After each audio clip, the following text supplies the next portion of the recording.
Hi everybody, CindyALewis here. Welcome. I'm glad you're here. It is Friday, October 10th, and we're going to draw the winner for this extremely cute stamp set. All right, I am in the random comment picker. I have put the URL from last week's video here. Your entry words are Friday giveaway. You can enter every day, so you don't have to filter on that. Let's see how many entries we have for the cute stamp set. 68.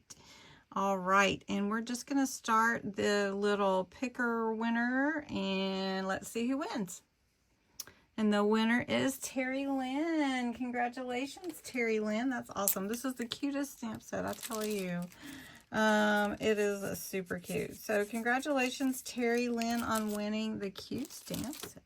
Now, you may want to enter for next week's drawing, and this is adorable as well. And this is your bunch of cute little stamps that will be great to go on tags and pockets and that kind of thing.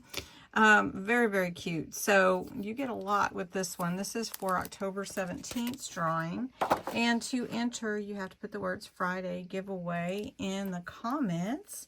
You have to be 18 or older, US or Canada only, and you can enter every day. If you share the video, enter again. Remember to use the words Friday giveaway. Thank you for being a subscriber and part of my YouTube family, and I hope you have a great weekend. Thank you. Bye-bye.